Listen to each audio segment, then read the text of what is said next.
안녕하세요. 반갑습니다. 더 행복한 어머니 기도에 오신 여러분들을 환영하고 축복합니다. 지난 한 주간도 각자 계신 자리에서 우리 사랑하는 자녀들을 끌어안고 기도로 승리하셨을 줄 믿습니다. 그렇게 하셨을 줄 믿고 감사하며 오늘도 다음 강의를 이어가도록 하겠습니다. 현재 이제 저와 여러분들이 함께 살펴보고 있는 시리즈 강의의 텍스트북은요, 조엘 비키 목사님의 하나님의 약속을 따르는 자녀 양육입니다. 제가 책 그림 한번 다시 띄워드리겠습니다. 지난주에 강의를 못 들으신 분들을 위해서 간단하게 복습을 한번 해볼게요. 지난 시간에 우리는 부모로서 완벽해지려는 기대감과 우리의 한계에 대해서 함께 이야기를 나눴습니다. 그리고 핵심 키워드가 뭐였습니까? 완벽한 부모는 없다입니다. 한번 같이 따라할까요? 완벽한 부모는 없다. 완벽한 부모는 없다. 기억하시죠? 우리는 완벽한 부모는 없다라는 사실을 먼저 인정하고 우리의 부족함을 채워주시는 누구? 신실하신 하나님을 의지하는 것이 자녀 양육에 있어서 가장 큰 첫 번째 계명이라는 것을 살펴봤습니다. 그리고 오늘 강의에서는요, 그런 하나님께서 우리에게 언약을 주셨는데 그 언약을 통해서 우리에게 주는 위로와 용기, 그러니까 부모로서 우리에게 주시는 위로와 용기는 무엇인가에 대해서 살펴보면서 은혜를 나누고 또 함께 기도하기를 소망합니다. 준비되셨죠? 그럼 오늘 강의 한번 시작해 보도록 하겠습니다. 책의 저자인 조엘 비키 목사님이 1장을 이런 질문으로 시작합니다. 제가 한번 읽어드릴게요. 우리는 자신과 가족들이 하나님의 언약 안에 있다는 것을 알고 있으면서도 자녀들을 바라보며 과연 저들에게도 하나님의 약속이 이루어질 수 있을까? 라며 한숨을 내쉴 때가 많다. 라는 말로 시작을 합니다. 그러면서 창세기 15장 본문 말씀에 나오는 아브라함 이야기를 하시는데요. 여러분, 아브라함은요, 17장에서 이름이 아브라함으로 바뀌게 됩니다. 계명이 돼요. 그런데 그 계명, 그러니까 이름이 바뀌는 그 전한 과정 전과 후 사이에 있는 말씀이 바로 창세기 15장, 16장, 그리고 그곳에서 어떤 일이 일어납니까? 아브라함에게 주시는 하나님의 언약이 발생합니다. 창세기 15장에서 아브라함은 두려움 가운데 있었습니다. 그 두려움의 가장 큰 핵심은 무엇인가 하면 바로 상속할 자손이 없었다라는 거예요. 그때 하나님께서 아브라함에게 자손에 대한 약속을 주십니다. 당시 아브라함에게는요, 하나님께서 주신 약속에 대한 어떤 확실한 증거가 필요했을 거예요. 그때 하나님께서는요, 아브라함에게 그에게 대한 약속의 섭리들을 증거로 보여주십니다. 그 어떤 증거가 있는데 그것을 우리는 뭐라고 말하냐면 하나님의 언약이다라고 얘기합니다. 그렇다면 이 언약의 기반이 무엇일까요? 여러분들은 하나님께서 아브라함에게 주셨던 약속, 계약, 언약의 기반이 뭐라고 생각하십니까? 하나님께서 주신, 아브라함에게 주신 그 약속의 기반은요, 바로 하나님의 신실하심입니다. 뭐라고요? 하나님의 신실하심이다라는 거예요. 이 장면이, 이 근본이 바로 부모로서 살아가는 저와 여러분들에게 하나님께서 주시는 가장 큰 근거와 확신이고 그리고 큰 위로가 된다는 거예요. 앞에서도 언급했지만 우리들은요, 자녀들을 바라볼 때마다, 특히 자녀들의 미래를 바라볼 때마다 무슨 마음이 들게 됩니까? 두려움의 마음, 불안한 감정들이 들 때가 꽤 많습니다. 그런데 말씀에 나온 아브라함을 보십시오. 아브라함도 역시 아직 자녀가 없던 상태입니다. 그러니까 자기 인생에 있어서 그 다음 단계를 계획하거나 논할 수 있거나 안심할 수 없는 어떤 상황 가운데 있었다는 것을 의미합니다. 그 상황 속에서 하나님께서 무엇을 주신 겁니까? 약속을 주셨어요. 어떤 약속입니까? 아들을 주실 것이고 그 아들을 통해서 많은 자손들을 이루게 하시겠다라는 약속을 주신 거예요. 하지만 아들을 갖는 것도 여러분, 미래의 일입니다. 그리고 아이를 가져서 낳는 것도 미래의 일입니다. 그리고 더더욱이나 자식의 자손의 계속해서 많은 자손들이 모래알처럼 많아지게 되는 것은 더더욱 미래의 일들입니다. 그러니까 지금 아브라함의 입장에서 본다면 지금 그는 하나님께서 아직 주지도 않으신 것을 가지고 확실하지도 않은 것을 가지고 믿어야만 하는 그런 상황이에요. 여러분 보십시오. 우리도 사랑하는 자녀들의 앞날을 보면서 예측할 수 없다는 마음이 들지 않으십니까? 캄캄하시죠. 과연 내 사랑하는 자녀들이 흔들릴 때마다, 특별히 신앙하는 태도를 보고 흔들릴 때마다 우리의 마음 가운데 얼마나 큰 불안의 마음이 찾아옵니까? 과연 우리 아이가 바른 길을 갈 수 있을까? 우리 아이가 이 험난한 시대를 잘 살아낼 수 있을까? 그리고 성공할 수 있을까? 믿음의 길을 걸어갈 수 있을까와 같은 많은 의문과 두려움들을 가지고 살아갈 수밖에 없는 것이 저와 여러분들이 갖고 있는 미래에 대한 불확실한 마음입니다. 그때 우리가 무슨 말을 하게 됩니까? 아브라함의 말처럼 하나님께 대하여 이렇게 질문할 수밖에 없어요. 하나님, 내가 그것을 어떻게 알겠습니까? 라고 하나님께 질문할 수밖에 없다는 겁니다. 그런데 그런 물음을 가지고 사랑하는 우리 부모님들에게, 또 저에게 가장 먼저 주시는 하나님의 위로의 메시지가 무엇인지 아십니까? 신실하신 하나님. 그리고 신실하신 그 하나님께서 아브라함의 두려움과 불안한 마음을 이미 알고 계셨다라는 사실입니다. 15장 1절은 이렇게 시작합니다. 이후에 여호와의 말씀이 환상 중에 아브라함에게 임하여 이르시되, 아브라함아, 두려워하지 말라. 나는 내 방패요, 너는 지극히 큰 상급이니라. 하나님께서 뭐라고 말씀하셨다고요? 아브라함아, 두려워하지 말라라고 하나님께서 말씀하십니다. 여러분, 하나님께서 두려워하지 말라라고 말씀하셨다는 건 이미 아브라함 마음 가운데 두려움이 자리 잡고 있었다는 것이고, 그 아브라함 마음 안에 자리 잡고 있었던 그 누구도 알지 못했던 두려움과 불안과 근심과 걱정하는 마음을 하나님께서 알고 계셨다라는 사실입니다. 그리고 하나님께서는 그렇게 아시는 것만으로 그치지 않으시고 그 가운데서 신실하게 아브라함의 상황 가운데 응답하시고 그에게 하나님의 약속에 대한 확증을 허락해 주셨던 겁니다. 여러분, 이것이 바로 하나님께서 우리에게 주시는, 우리 부모님들에게 주시는 가장 큰 첫 번째 위로라고 할 수 있어요. 그렇지 않겠습니까? 우리들은요, 매일마다 보이지 않는 미래 때문에 매우 힘들어합니다. 불안해합니다. 과연 혹시나 와 같은 수식어구가 붙지 않으면 우리의 삶이 이해되지 않을 만큼 많은 궁금증들을 가지고 하루하루 겨우겨우 살아갈 수밖에 없는 것이 저와 여러분들의 삶의 현실 아니겠습니까? 사랑하는 부모님 여러분, 그때마다 이 사실을 기억하시기 바랍니다. 신실하신 여호와 하나님께서는 오늘도 자녀들을 끌어안고 기도하며, 그럼에도 불구하고 불안해하며 답답해하며 두려움 가운데 살아가시는 저와 여러분들의 마음과 상황을 잘 아십니다. 이와 같은 사실을 믿으시고, 그리고 오늘도 그 하나님의 놀라운 위로를 경험하게 되시는 저와 여러분들 되시기를 예수님의 이름으로 간절히 축원합니다. 이번에는요, 하나님께서 어떤 언약의 증표를 주셨는가에 대해서 좀 살펴보려고 합니다. 아브라함이 물었죠. 하나님, 내가 무엇으로 알리까? 라고 하나님께 물었습니다. 그때 보여주신 것이 하나님의 언약의 증표입니다. 하나님께서는요, 아브라함의 믿음을 굳건하게 하시기 위해서 당시 고대 근동지방에서 맺었던 계약의 형식을 취하셔서 그에게 하나님의 언약의 말씀을 허락해 주십니다. 그 계약 방식이 무엇입니까? 먼저 동물을 잡고요. 동물을 반으로 가릅니다. 그리고 갈라놓은 그 사이에 길을 내서 그 사이를 누가 지나갑니까? 언약의 당사자 둘이 서로 지나갑니다. 함께 걷죠. 그러면서 이와 같은 맹세를 하는 겁니다. 만약에 서로 이와 같은 계약을 했는데 누군가 한 사람이 일방적으로 그 계약을 깬다면 어떻게 되는 겁니까? 그 쪼개진 동물의 사체처럼 내 몸도 아니면 당신의 몸도 쪼개질 수 있다는 엄청나게 무섭고도 엄중한 약속을 그 당시에 했다는 거예요. 그와 같은 방식을 지금 하나님께서 아브라함과 맺으시겠다고 하시는 겁니다.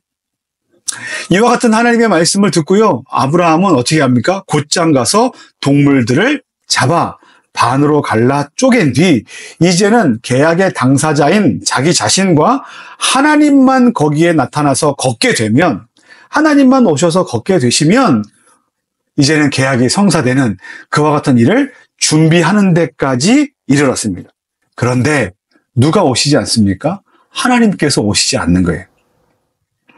그리고 오셔야만 하는 하나님께서는 오시지 않고 지금 그 죽은 고기를 먹기 위해 달려드는 솔개들만 지금 그 위를 계속해서 맴돌고 있는 겁니다.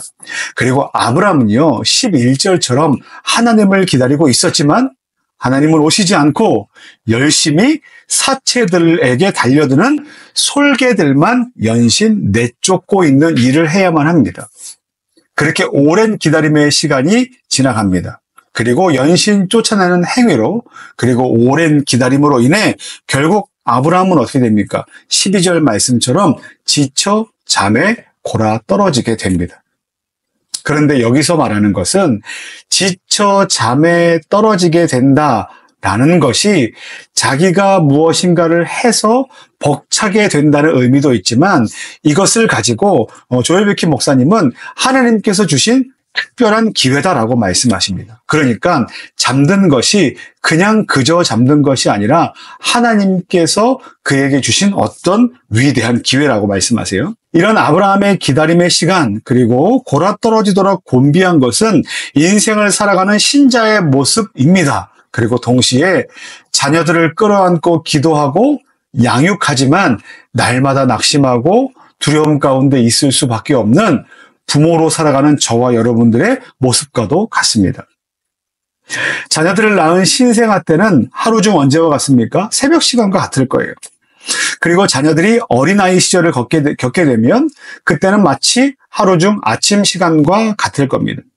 그리고 청소년의 시기는요, 정오와 같을 것이고, 오후는 청년의 때와 같을 것이고, 저녁 그리고 밤으로 이르게 될수록 장년 이후의 삶이라고 우리는 비교할 수 있습니다.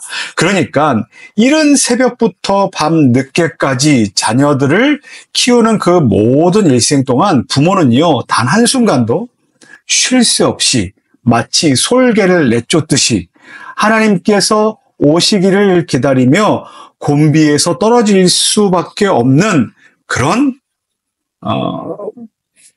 상태? 그와 같은 모양이 바로 우리의 모양이 아닐까 싶은 거죠. 이런 시간이 지속될수록 어떻습니까? 하나님의 약속은 이루어지는 것이 맞는가라는 의심의 마음이 들고, 기도해도 소용없는 것 아닌가라는 생각도 우리의 마음에 자리 잡게 되고, 결국은 그렇게 자녀들을 끌어안고 하나님을 향하여 기도하는 것들을 점점 놓아지게 되고 포기하게 되는 지경까지 이르게 될 수 있다는 거예요.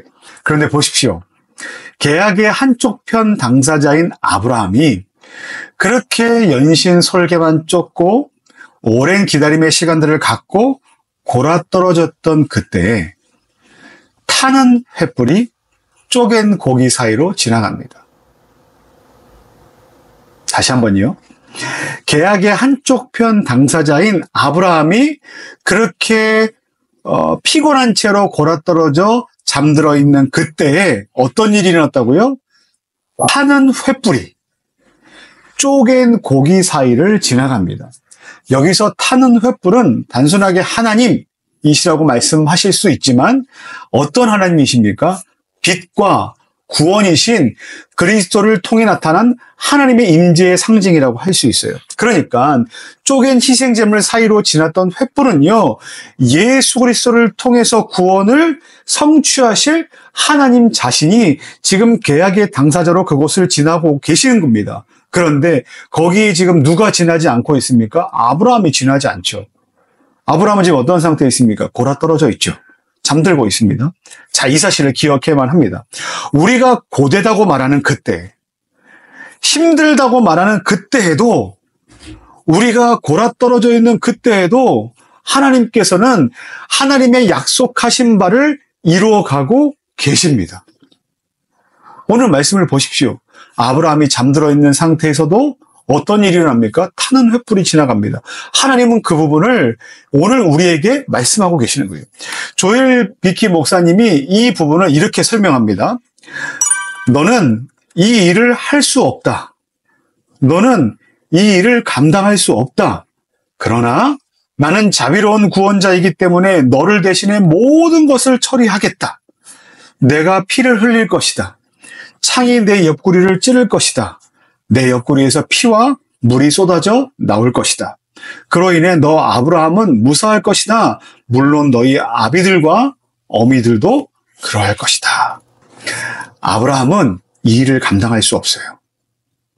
아브라함이 무엇인가를 할 수 있는 것처럼 지금 하나님께서 말씀하신 그 계약의 판을 벌려놓고 하나님과 지금 자기가 어떤 계약서에 도장을 찍거나 아니면 어떤 세러머니를 해야 되겠다고 지금 고대 근동 지방에서 있었던 어떤 계약의 형식을 놓고 지금 준비하고 있죠. 레디.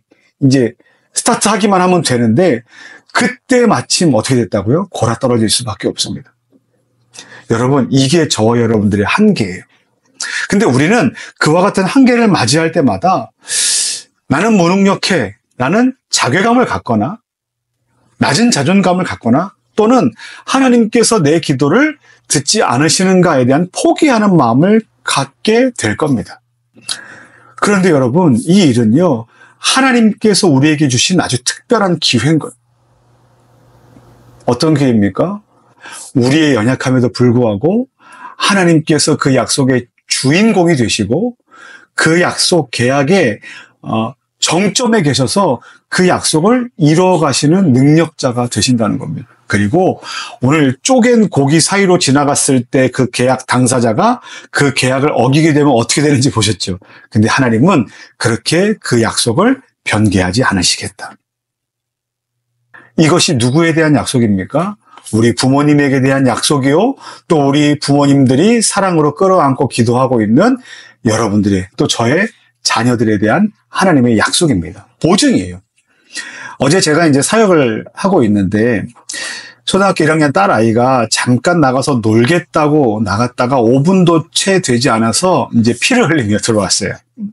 아마 이제 얼굴 턱 쪽에 이제 뭔가 상처가 난 것 같습니다. 그런데 딱 보니까 이제 봉합이 필요한 상황입니다. 이제 꼬매야 되는 거죠.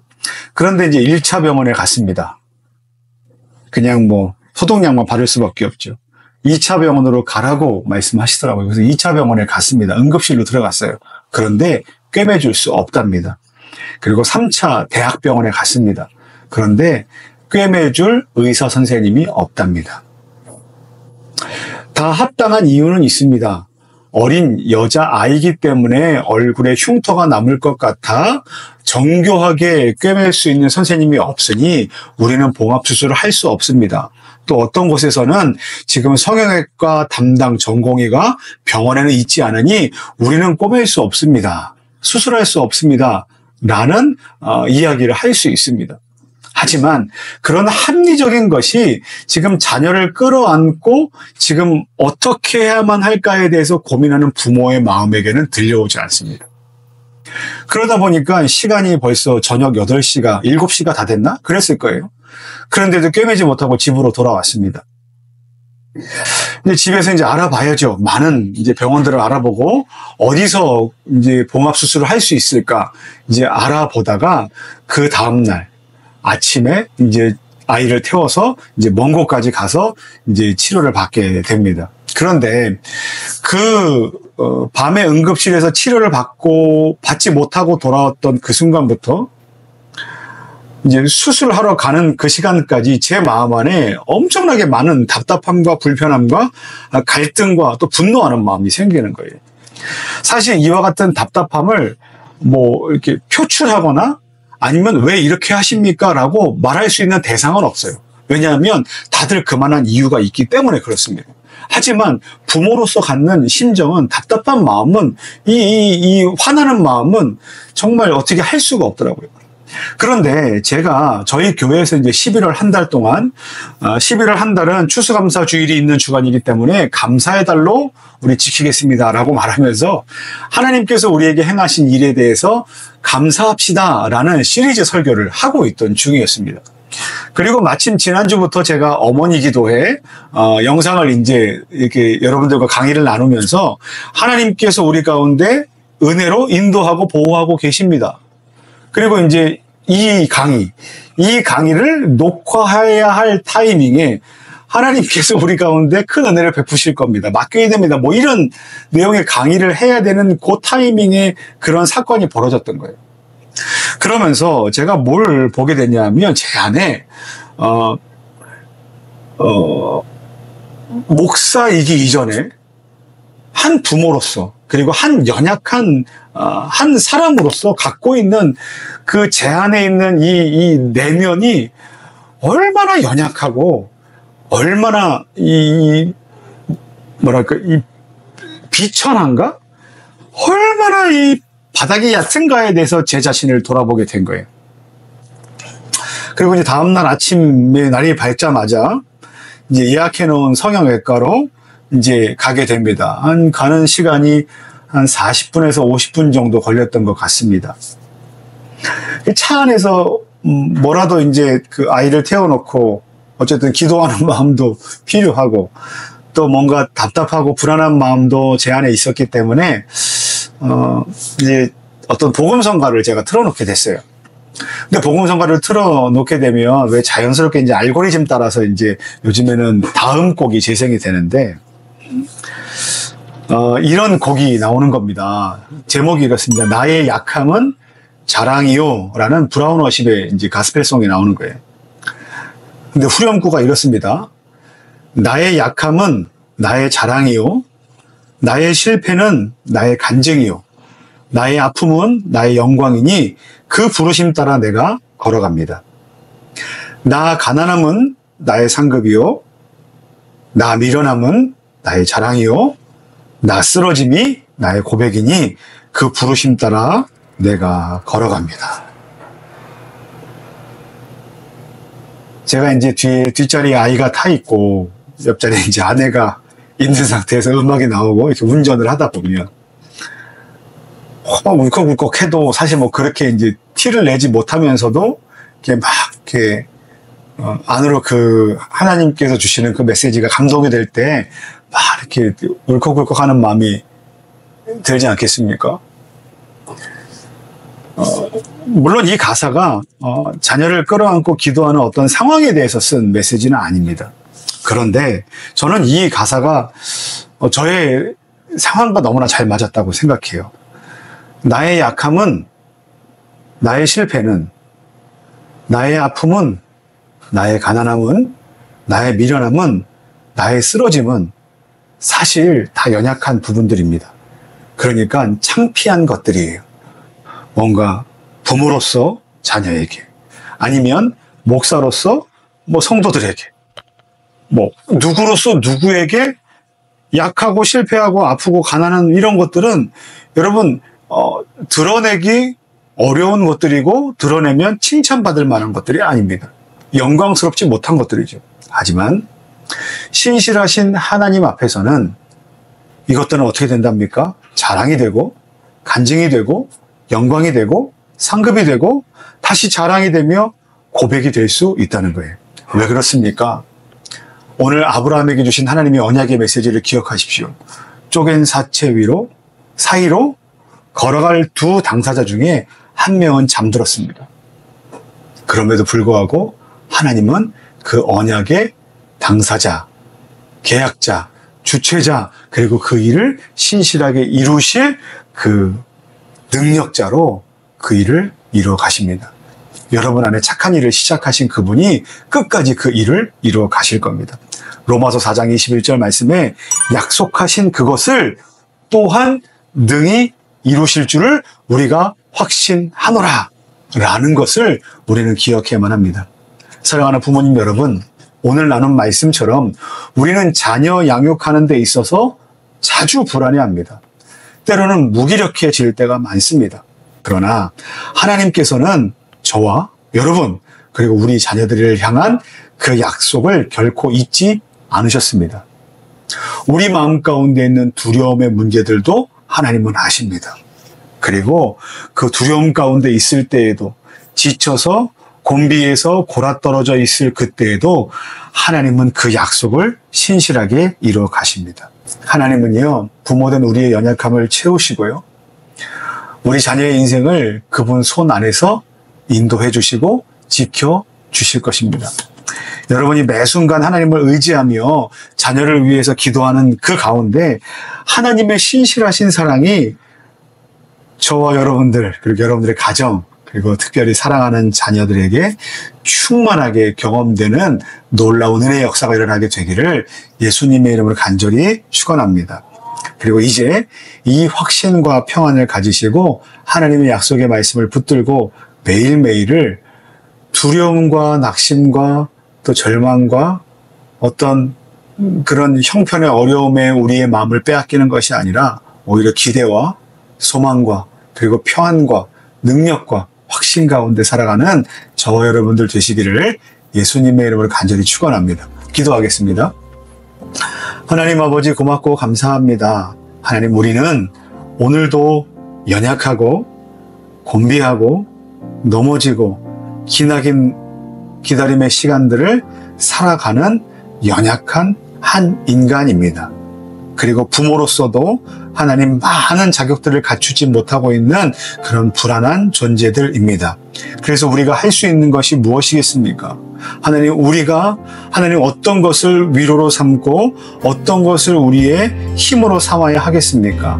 오늘 우리에게 주신 말씀처럼 하나님이 우리의 모든 상황과 마음과 형편을 아신다는 그와 같은 믿음을 가지고 오늘 우리가 위로를 얻어 나아갈 수 있도록 인도하여 주시옵소서. 특별히 우리는 비록 지쳐있고 능력 없고 때로는 심지어 잠들어 있지만 그럼에도 불구하고 영원토록 잠들지 않으시고 날마다 깨어 계셔서 우리를 눈동자와 같이 지켜 보호하여 주시는 하나님이 그 언약의 당사자가 되시고 그 언약을 신실하게 이행해 주시고 계시다는 사실을 믿고 하나님께서 끝내 그 일을 이루실 것이다라는 확신한 믿음을 가지고 나아가는 우리 부모님들 되실 수 있도록, 그리고 사랑하는 우리 자녀들 될 수 있도록 주께서 인도하여 주시옵소서. 감사합니다. 예수님의 이름으로 기도드립니다. 아멘. 우리 사랑하는 자녀들을 마음에 끌어안고 우리 다음과 같은 기도 제목을 가지고 함께 자유롭게 기도하시면 좋겠습니다. 첫 번째 기도 제목은 이것입니다. 자녀의 불확실한 미래 속에서 하나님의 보호와 인도하는 구하는 기도를 하나님께 올려드리면 좋겠습니다. 우리의 마음은요, 자녀의 미래를 생각할 때마다 걱정과 두려움으로 가득 찹니다. 하지만 그럼에도 불구하고 우리 사랑하는 자녀들이 주님의 보호와 인도하심 가운데 있을 수 있기를 위해서 우리 여러분들 기도해 주시기 바랍니다. 두 번째 기도 제목은 부모의 연약함을 하나님께 맡기며 주님이 대신 일하심을 신뢰하는 기도를 드리면 좋겠습니다. 하나님, 우리 연약함을 맡기고 주님께 우리 사랑하는 자녀들을 맡기는 연습을 할 수 있는 부모들 되도록 인도하여 주시옵소서. 세 번째 기도는요, 우리 사랑하는 자녀가 세상의 유혹을 이겨내게 하시고 신앙 안에서 자라나도록 하나님의 은혜를 구하며 기도하면 좋겠습니다. 그리고 네 번째 마지막 기도 제목은요, 자녀들에게 하나님의 언약이 반드시 이루어지기를 믿고 나아가며 기도하면 좋겠습니다. 특별히 우리 사랑하는 자녀들에게도 그와 같은 믿음이 전수되기를 위해서 함께 기도해 주십시오. 혹시나 성적으로 인해서, 아니면 연애하는 것으로 인해서, 아니면 취업 때문에, 사람과의 관계 때문에, 어떤 우울증 때문에, 공황장애 때문에 우리 자녀들의 마음 안에 패배주의가 자리 잡고 있다면 하나님, 그와 같은 것들이 하나님의 언약의 말씀을 믿는 믿음을 가지고 모두 다 해결될 수 있는 놀라운 역사가 일어나도록 인도해달라고 우리 간절한 마음으로 하나님의 은혜를 구하며 기도하며 나가도록 하겠습니다. 같이 기도하겠습니다.